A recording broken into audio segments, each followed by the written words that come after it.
Hey, second graders. We're working on our math journal again today, so please go ahead and get that out.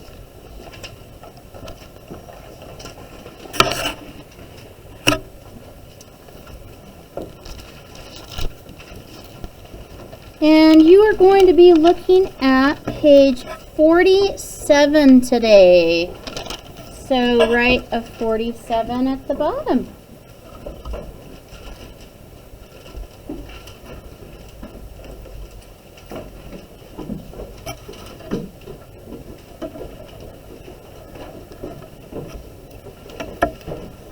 Page 47.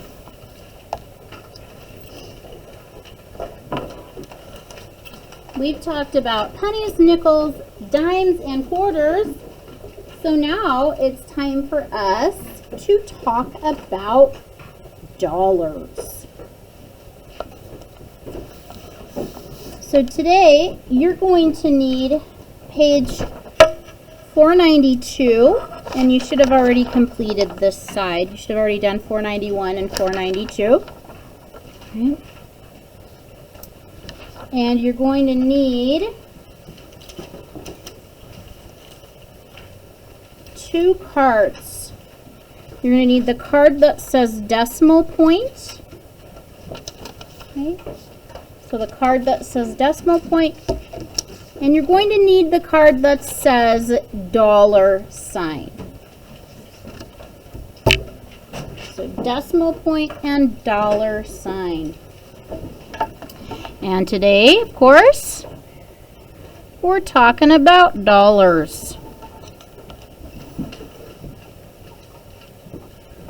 So the first thing to notice with dollars is that the dollar sign goes in front of the numbers, in front of the amount, whereas the cent sign goes after. And the dollar sign is just an S with a line through it. It can also be an S with two lines through it. Both are correct.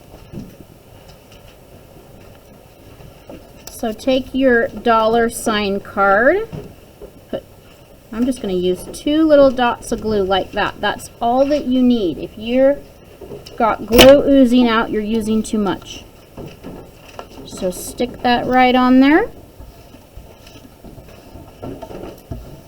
So that's the dollar sign. And then our card that says decimal point. That's that little period looking thing called the decimal point.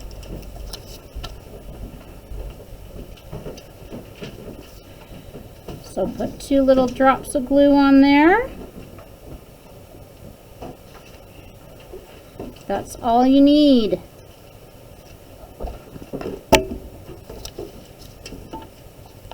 And glue that right underneath.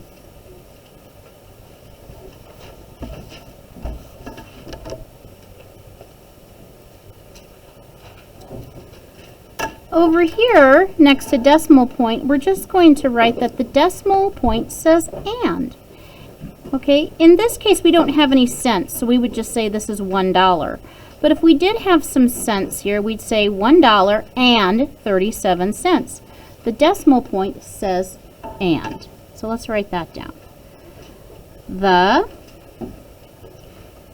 decimal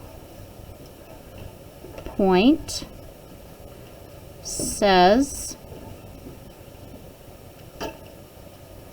and.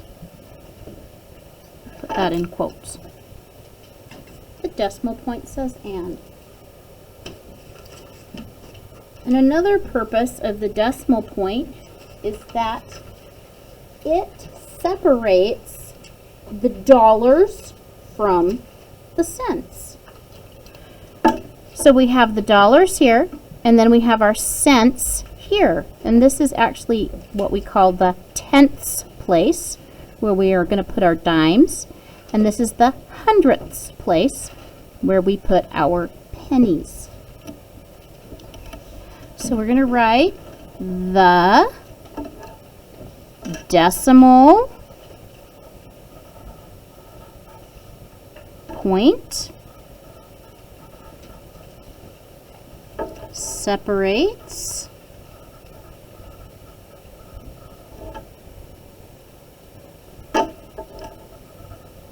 the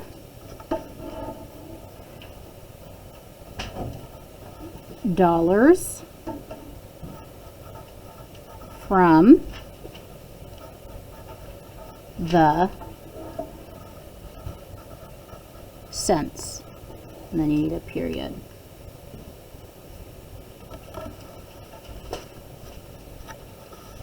And then we can write an example. So for example, if we see this, we could do, well, let's say we have $3 and 34 cents. So here is the dollars. Okay, so it's, see how the decimal point separates our dollars from our cents right here. $3.34. Remember, the decimal point says what? And. Hit pause if you need more time to finish up. And then you're going to get out page 492.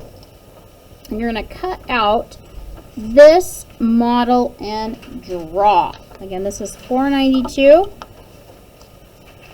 So I'm going to trim that off.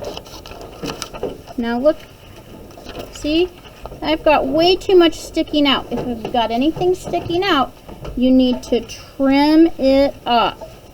So we're just going to trim, but I'm going to be really careful not to cut off any of the words or pictures. Right?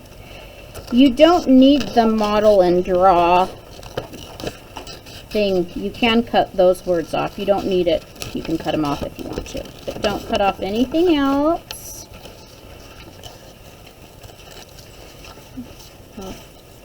Just trim that right up, and then I'm going to check and see if that's going to fit in here. Oh, and it's so close. It's really close. I might just trim mine a teeny bit more. And I'm going to be really careful, though, not to cut off any of the words.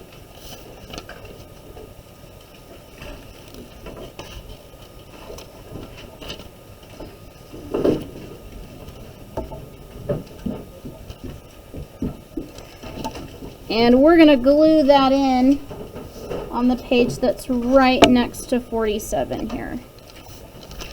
So we're going to use a little glue. And I'm just going to use a few dots.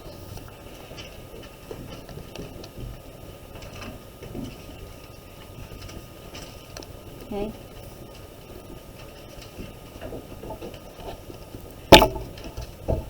And carefully, I'm going to slide that in and glue it on top here.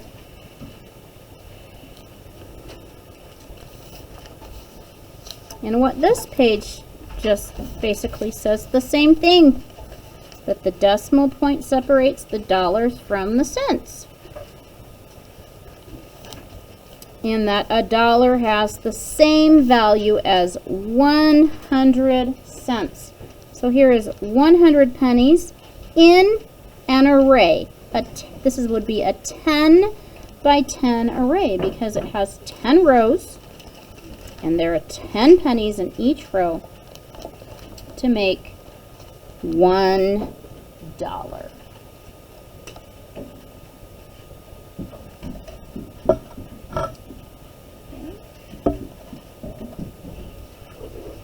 Hit pause and get caught up if you need to.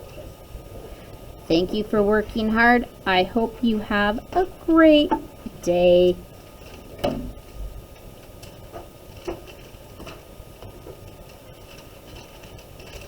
Oh, I forgot to tell you. You do not need to save the rest of 491 to 492. Okay? That can be recycled.